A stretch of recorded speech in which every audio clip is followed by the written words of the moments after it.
balance. Yeah, thank you.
Bop, bop, bop.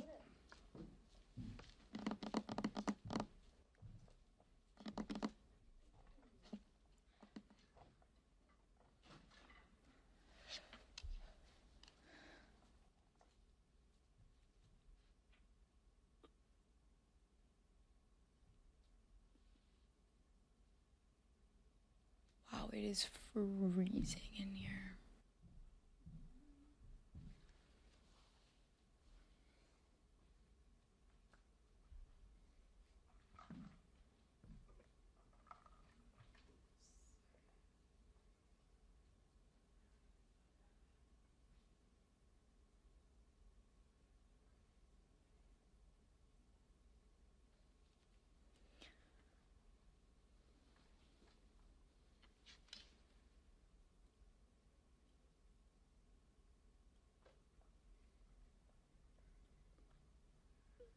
Did you see if, what year is that? 97. Did you, check codes? I don't have a code reader, but it hasn't thrown anything. Well, it can still have codes and not, maybe an oxygen sensor, did you replace those? In the exhaust. Yeah, there was well, I don't know how many that has, there's usually, yeah. I got a brand new exhaust. Less than 5 years ago. And then, what's the other thing? Injectors. No, the sensor, the map, there's the, Oh,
Good morning. Hope everyone had a happy Thanksgiving. Before we begin, I want to say that our hearts are with the family of National Guard Specialist Sarah Breckstrom, who was tragically murdered last week here in the district. House Democrats are honoring her memory and continue to pray for the recovery of Staff Sergeant Andrew Wolf. This tragedy should never have happened, and will continue to support the investigation on this deeply troubled individual and how they were able to carry out this horrific attack. Now, we'd like to talk about the affordability crisis that is plaguing hardworking families and Americans all over this country. This past week, Americans experienced this sticker shock as they went to their Thanksgiving dinners, as they went to the grocery store, and as they decided to get a jump on buying Christmas presents. In every town, every community, every rural community, the cost of living continues to become more difficult for families to bear. From groceries to clothing to rent and utilities, Americans are seeing these expenses go up with no relief in sight. And not only is there no relief in sight, there's no agenda from House Republicans on how to address this. Donald Trump promised to lower costs on his first day in office. This was one of the many broken promises from this president. The Republican economic policies have only made this worse. On top of the cost of living crisis, Americans are on the brink of losing access to quality and affordable health care if Republicans allow the affordable care tax credits to expire. There is no time to waste. We have a discharge petition that is active, that has Democratic support. That is the only path to deliver the health care certainty and stability that Americans need. We heard during the shutdown from dozens of Republicans who gave public statements saying that they supported the Affordable Care Act tax credits to their constituents. This is their opportunity to make that right. This is their opportunity to stand up for health care, to stand up for their constituents, and to stand up to Speaker Johnson and Donald Trump, who are willing to let these tax credits expire to hurt the American people. This is the only real solution, and Republicans should take it before it's too late. Now I'll turn it over to Vice Chair Ted Lieu. Thank you, Chairman Aguilar. I also want to add my sincere condolences to the family of Sarah Beckstrom, the National Guard soldier senselessly killed last week. And I also pray that Andrew Wolf, the other National Guard soldier fighting for his life, pulls through. As Chairman Aguilar has said, we have an affordability crisis. That's one reason Donald Trump is polling at the lowest level ever for a modern-day president at this point in a term. Only 36% approval, over 60% disapproval. And for folks who shopped on Black Friday, last Friday, according to Salesforce, average prices across all products increased 7%. And then specifically for household goods, prices increased 24%. Things like furniture, appliances, dining, and decor all skyrocketed. And what is Donald Trump doing? He wants to make sure his Great Gatsby ballroom is as big as it can be. Trump and his rubber stamp Republicans are not focusing on the affordability crisis, and now we have healthcare costs skyrocketing. And if we don't extend the ACA tax credits, it's going to mean that millions of Americans are either going to lose health insurance or pay a lot more for the healthcare premiums. Now I'd like to talk about war crimes. Last week, Secretary Hegseth lied and denied media reports that the U.S. military ordered a second strike on defenseless shipwrecked survivors.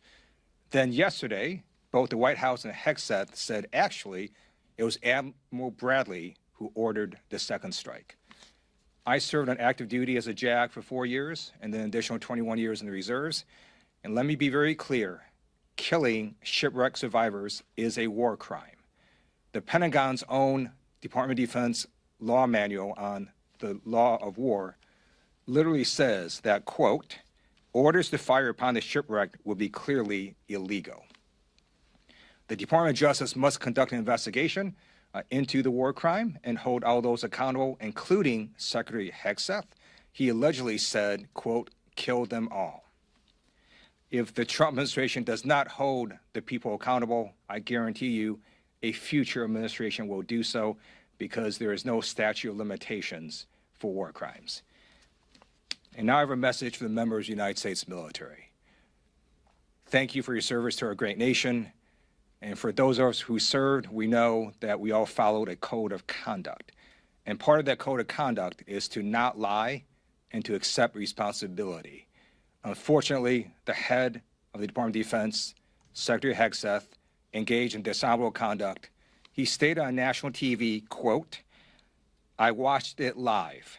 We knew exactly who was in that boat." And instead of accepting responsibility for what happened, Hegseth chose to throw Admiral Bradley under the bus. Shame on Pete Hegseth. He is a coward. He must resign. You deserve better. Questions? Michael? Thank you, Mr. Chair. You and the Vice Chair have spoken about affordability this morning. I'm sure this message you heard from your constituents while you were back home last week. But the White House, after some of the Black Friday numbers came out, said that the record Black Friday spending is an indication that some of the affordability sirens that you all have sounded are a little bit hyperbolic, or a little bit, kind of overblown. What's your reaction to the White House?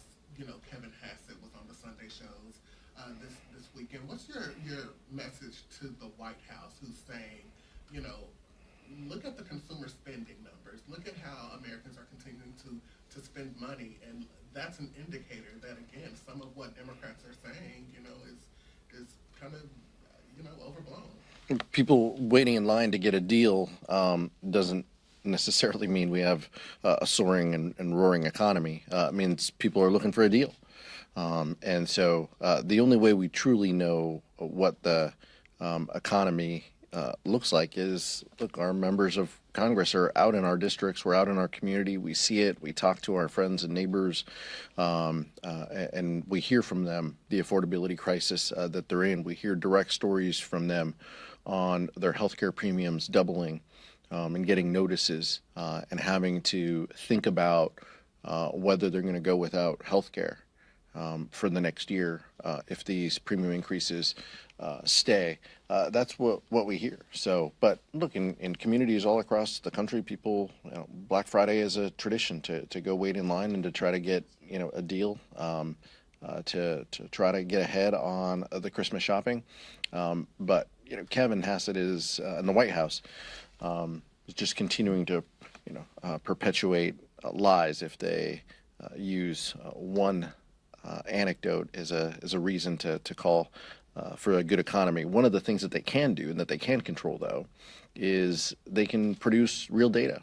They can fund the Bureau of Labor Statistics. They can fund agencies that give us good data so we have an understanding of what is happening with the economy. They don't want to do that. Because they know that the tariffs that they've imposed on Americans are crushing people, and they know that those costs are thousands of dollars that people will face this holiday season as a result of Trump's reckless economic policies. I find it really funny Republicans are making that argument about Black Friday setting records. The reason it set records is because prices increased. That's why, because people are paying more and getting less. And that's why you see consumer sentiment surveys that shows that consumer sentiment has been rapidly dropping. Polls after polls show that American people know that affordability is a crisis, and they want Trump and Republicans to do something about it instead of focus on stupid things. Yeah, we'll get to Tyler, but just one last point. None of the bills, Michael, it's a fair question, none of what we're saying on the House floor, comes back to addressing, this issue. If Republicans were so confident that the economy is in the right place, that the American people feel good, they talk in their morning meetings about wanting to address the affordability crisis. They have an opportunity every week here to put up meaningful bills that address that. We don't have that this week. We haven't had that in months, and their only solution is to do whatever the president asks them to do. Thanks, Mr. Chairman. A question for both you, and maybe a little more for Vice Chair Lewis, as you discussed Secretary Hegseth in your opening statement. but is impeachment for the defense secretary, is that something that should be on the table, and would you guys potentially support that right now, especially if the facts regarding this alleged follow-on strike on the shipwreck are borne out? Yeah, let's not draw the conclusion before we hear the evidence. I appreciate that both Senate majority and minority members, as well as House Armed Services members, Chairman Rogers and Ranking Member Smith, indicated that they want a full accountability to what's happening in Venezuela, especially with the strike, as the vice chair mentioned.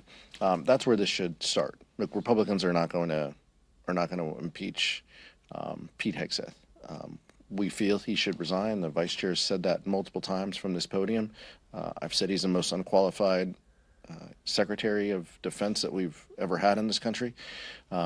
So that's how we personally feel. But when it comes to the evidence and the accountability and the oversight, let's go through that process. But members of the military, need to tell the truth, as the vice chair said, and we need a full accounting of what happened on that day with that strike, in particular, and whether there were crimes that were committed. I agree with Chairman Aguilar that we need a full accounting to get all the facts first. But we already do know that Secretary Hegseth lied, as did Sean Parnell at the Department of Defense. He also lied. They denied the media reports last week. And then just yesterday, the White House and Hegseth himself confirmed, yeah, a second strike was ordered, and then they threw Admiral Bradley under the bus. That's what happened. Kyle Maduro with the PBS NewsHour. When it comes to the expiration of the expanded ACA subsidies, how much are you constrained by what can get 60 votes in the Senate? And are you willing to compromise at all on the Democratic discharge petition in order to get a handful of House Republicans on board that you would need to successfully move a discharge petition? Republicans have said that they want an extension, that they support the Affordable Care Act tax credits. We're giving them an opportunity to do that. That's what this discharge petition is about. As Leader Jeffries has said for months, Democrats will go anywhere and have any discussion with our Republican colleagues about addressing the Affordable Care Act tax credits or the affordability crisis. If Republicans want to have a conversation about solutions, we're all ears. What we're saying is we have a solution. We have a solution with more than 200 supporters. Work with us and let's address this. But right now, the Republican conference is in chaos. They haven't had a healthcare strategy ever. So we're not just going to sit around and wait for them to come up with 1 year, 3-year health savings account, all these things that they don't have consensus among themselves. They're in disarray and disagree with their own leadership on this. And it appears that Donald Trump might even disagree with them. Because before the holiday, he was willing to engage on this reportedly. So what we're saying is, look, we have a solution, we have a vehicle, we have an opportunity. Let's take this step, and then we can have conversations about what goes on in the Senate. I'm not a Senate expert, and so we're not pretending to be. We're trying to pass legislation out of this chamber. Open to Congressman Fitzpatrick's framework if the details are released in the next week or so? Look, we're open to solutions that deliver support for the American people. We have a viable solution with 200 supporters plus. If any member of the Republican Party has a solution with 200 supporters, we're willing to have a conversation. Maeve. Thank you. Building off of that question, would you guys consider doing a separate discharge petition on a bipartisan basis for a different, proposal like the Fitzpatrick-Suozzi one? Look, this is the vehicle that has 200 supporters. If there are people that show that they have 200 supporters on a piece of legislation, we're happy to engage and to talk. But what we're saying is this 3-year solution is the easiest, the cleanest, the most viable to move forward where we are now. We understand how to count votes. Catherine Clark is great at that. And so we're going to continue to follow the guidance of our members, but we want real solutions. We don't want talking points and working groups, so we want real solutions to the American people. The clock is ticking. The end of December is coming quickly, and people deserve relief. So that's what our proposal is focused on delivering. And leading off of that, so are you open to a 2-year to a 3-year with reforms, which is what Swazi and Fitzpatrick seem to be talking about right now, if they can show you that it can pass the Senate and get signed in the White House. What we're saying is there's 200 plus Democrats on this discharge petition. If Republicans want to work with us on this, if they want to deliver for the American people, they have a real opportunity to do it. But don't just join a working group and put a press release out to your constituents saying you're willing to engage. Sign a discharge petition, force a vote. We're willing to have conversations with anybody, anytime, anywhere on the affordability crisis and specifically these tax credits, but they have had plenty of time. They have known that these tax credits were going to expire for years, and they chose to do nothing about it, including Congressman Fitzpatrick when he supported the Big Ugly Law. And so, Republicans have known that this crisis was coming. They chose to do nothing about it. If they're truly serious about this, we have a proposal, we have a solution. Let's take that step, and then we can have conversations about what can be passed into law. But it's clear that the president is even, open to this before Speaker Johnson got a hold of him. Thank you so much.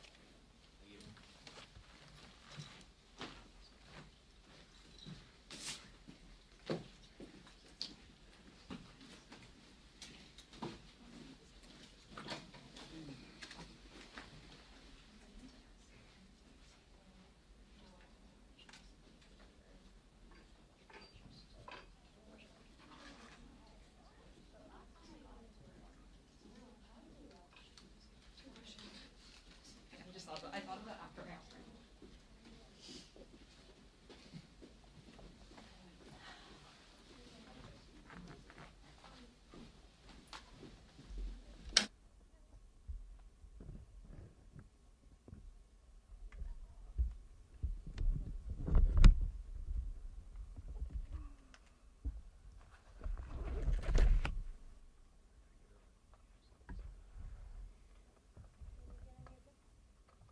Just pull that red table. Yeah, thank you so much.